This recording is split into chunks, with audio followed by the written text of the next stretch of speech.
की इच्छा थी, ये तो होना ही था।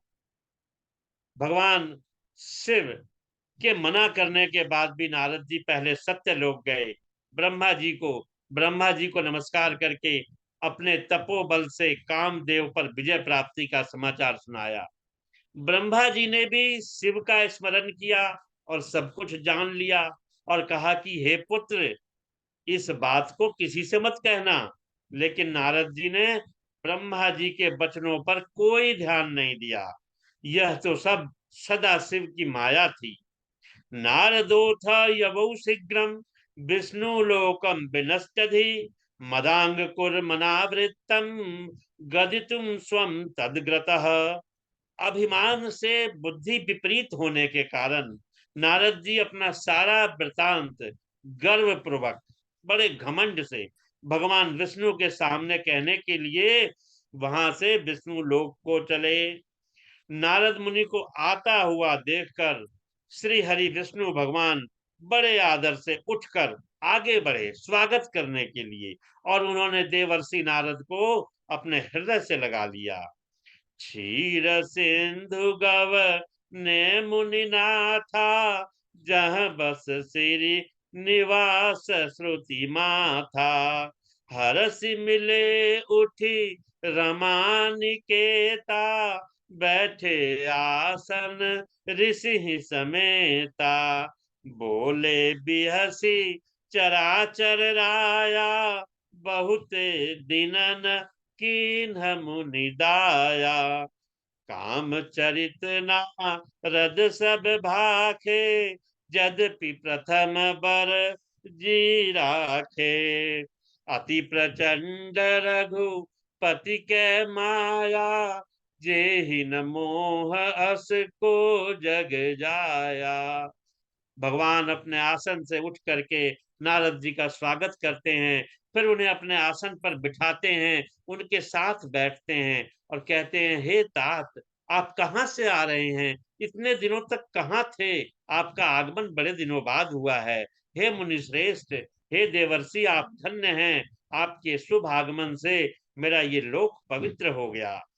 भगवान विष्णु की यह बात सुनकर गर्व में भरे हुए नारद जी ने अपने अभिमान से कहा कि किस प्रकार मैंने काम पर विजय प्राप्त की, और सारा वृतांत कह सुनाया।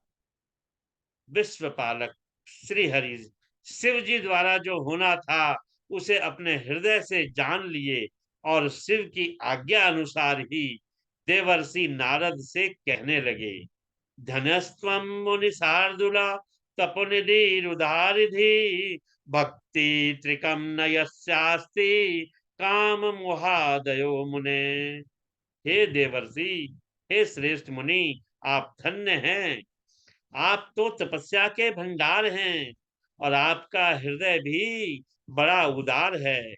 हे मुनि, जिसके अंदर भक्ति, ज्ञान और वैराग्य तीनों का समावेश होता है, वे लोग ही काम पर विजय पाते हैं। आप तो नैष्ठिक ब्रह्मचारी हैं और सदा ज्ञान वैराग्य से युक्त रहते हैं, फिर आप में काम विकार कैसे आ सकता है देवर्षि? आप तो जन्म से ही निर्विकार तथा शुद्ध बुद्धि वाले हैं। श्री हरि की कही हुई बातों को सुनकर मुनि शिरोमणि नारद जी जोर जोर से हंसने लगे और मन ही मन भगवान को प्रणाम करके कहते हैं कि हे प्रभु, यदि मुझ पर आपकी कृपा है तो कामदेव का मेरे ऊपर क्या प्रभाव हो सकता है। ऐसा कहकर भगवान के चरणों में शीश झुकाया और अपनी इच्छा अनुसार विचरने वाले नारद जी वहां से चले गए। सूत जी कहते हैं कि हे ऋषियों, नारद जी के जाने पर शिव जी की इच्छा से विष्णु भगवान ने एक बड़ी अद्भुत माया रची। जिस ओर नारद जी जा रहे थे उसी में एक सुंदर नगर बना दिया। भगवान ने उस नगर को अपने बैकुंठ से भी अधिक सुंदर बनाया। नाना प्रकार की वस्तुएं उस नगर की शोभा बढ़ा रही थी। वहां स्त्रियों और पुरुषों के लिए बिहार के विभिन्न प्रकार के स्थल बने हुए थे। वह नगर चारों वर्णों के लोगों से युक्त था। तत्र राजा शील निधिर नाम ऐश्वर्य समन्वितः सुता स्वयं रोद्युक्तो महोत्सव समन्विता। वहां शील निधि नामक एक ऐश्वर्यशाली राजा राज्य करते थे। वह अपनी पुत्री का स्वयंवर करने के लिए तैयार थे। अतः उन्होंने एक बड़े उत्सव का आयोजन किया था। उनकी कन्या का वरण करने के लिए उत्सुक चारों दिशाओं से बहुत से राजकुमार वहां आए हुए थे, जो नाना प्रकार की वेशभूषा और सुंदर शोभा से प्रकाशित हो रहे थे। उन राजकुमारों से वह नगर भरा हुआ दिखाई दे रहा था। ऐसे नगर को देख करके नारद जी मोहित हो गए। जब राजा ने देखा कि देवर्षि नारद जी आए हैं, तो वो दौड़ करके नारद जी का उन्होंने स्वागत किया और उन्हें प्रणाम करके एक उच्च सिंहासन पर, सुंदर सिंहासन पर उनको विराजमान किया। पाद्य अर्घ आचमनी से उनकी पूजा की और फिर अपनी सुंदरी कन्या को बुलाया और उनके चरणों में, नारद के चरणों में प्रणाम करवाया और बोले। राजा शील निधि कहते हैं कि हे मुनिराज, आप तो सर्वश्रेष्ठ त्रिकालदर्शी हैं। अतः आप अपने हृदय में विचार करके इस कन्या के गुण और दोष को बताएं। राजा की यह बात सुनकर नारद जी बोले, हे राजन। उन्होंने हस्तरेखा देखी और जब हस्तरेखा देखी नारद जी ने, तो सज्जनों, देखा उन्होंने उसमें कि ये तो इसका पति त्रिलोकीनाथ होगा। ये तीनों लोकों पर विजय पाई होगी, शिव जी के समान वीर होगा, कामदेव को भी जीतने वाला होगा। ये उस कन्या की हस्तरेखा में नारद जी ने देखा और राजा को यही बताया कि हे राजन, आपकी कन्या का पति तो त्रिलोकीनाथ होगा, तीनों लोकों में विजय पाने वाला होगा, शिव जी के समान वीर होगा और कामदेव पर भी विजय प्राप्त किया होगा। और इन सब बातों को कहते हुए ही नारद जी के मन में शिव जी की माया के हुआ, के अंदर काम उत्पन्न हुआ। नारद जी चलने लगे और सदा शिव की माया से मोहित होकर कामासक्त हो गए और रुक गए। उनके मन में विचार आया कि ये कन्या अगर मुझे प्राप्त हो जाए तो अच्छा हो, लेकिन इसको पाने के लिए क्या उपाय करना चाहिए, क्योंकि इन राजाओं के सामने तो ये कन्या मुझे स्वयंवर में वरमाला नहीं पहनाएगी। तो इसका एक उपाय है, मैं अपने आराध्य श्री हरि विष्णु भगवान के पास जाता हूँ और उनसे उनका रूप मांगता हूँ। तब मेरा कार्य सिद्ध हो जाएगा, क्योंकि इस संसार में विष्णु भगवान से सुंदर और कोई नहीं है। अगर उनका रूप मुझे प्राप्त हो जाए तो अवश्य ही ये कन्या स्वयंवर में वरमाला मुझे पहनाएगी।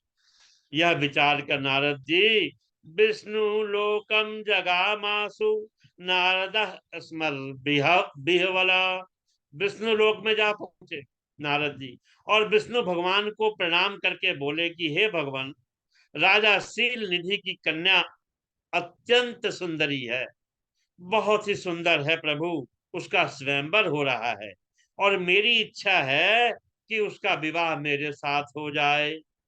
देखिए कैसी सदाशिव की माया है कि काम पर विजय पाने वाले नारद जी आज विवाह की कामना कर रहे हैं। इसलिए कहते हैं नारद जी की हे प्रभु, आप कृपा करके अपना रूप मुझे प्रदान कर दीजिए। आपन रूप देहु प्रभु मोहि, आन भांति नहीं पावही। जेहि विधि नाथ होई हित मोरा, करहु सो बेगी दास मैं तोरा। निज माया बल देखी विशाला, यह हरि बोले दीन दयाला। कहते हैं नारद जी कि हे प्रभु, अपना रूप मुझे दे दीजिए। और साथ ही ये भी कह दिया उन्होंने कि जही विधिनाथ हो हित मोरा, मेरा कल्याण जिसमें हो हे प्रभु आप वही काम कीजिए। तो भगवान कहते हैं, हे नारद अवश्य आप वहां जाइए, मैं आपका कल्याण करने वाला ही कार्य करूंगा। उसी प्रकार करूंगा जैसे एक वैद्य किसी रोगी का हित करता है, मैं वैसे ही आपका कल्याण करूंगा, क्योंकि आप जो हैं मेरे बड़े प्रिय भक्त हैं। कुपथ मांग रुज व्याकुल रोगी, बैदन दे सुनहु मुनि जोगी।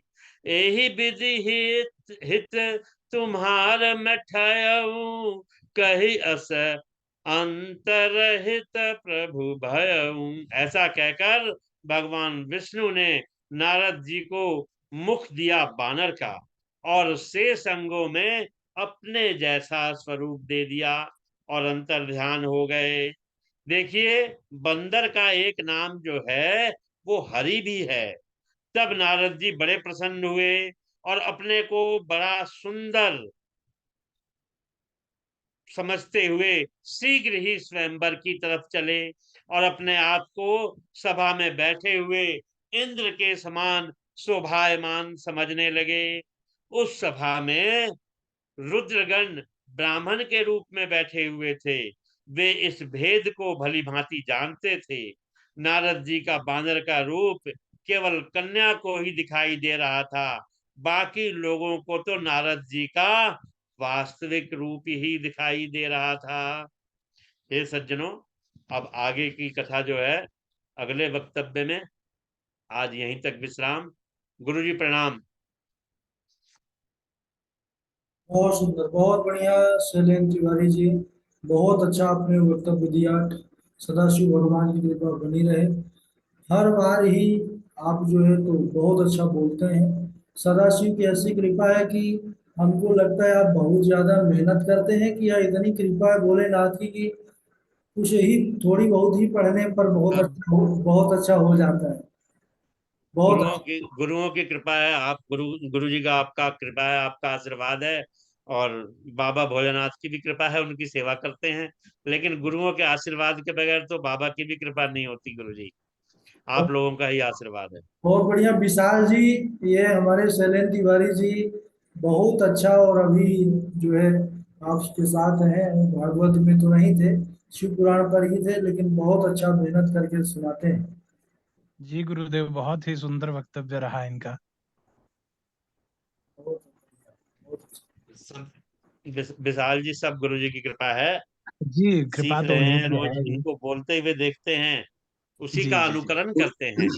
गुरु जी बहुत बढ़िया बोलते हैं। ये कथा भी करते थे गुरु जी, पहले मेरी उनसे बात होती रहती है। अच्छा ये अच्छा। पहले भी कथा करते हैं। दिल्ली में करते रहते कथा है। बहुत अच्छा, बहुत अच्छा। नहीं, बिल्कुल विद्वान है। जी, इसी कारण इतने अच्छे से बोल सकते हैं ये।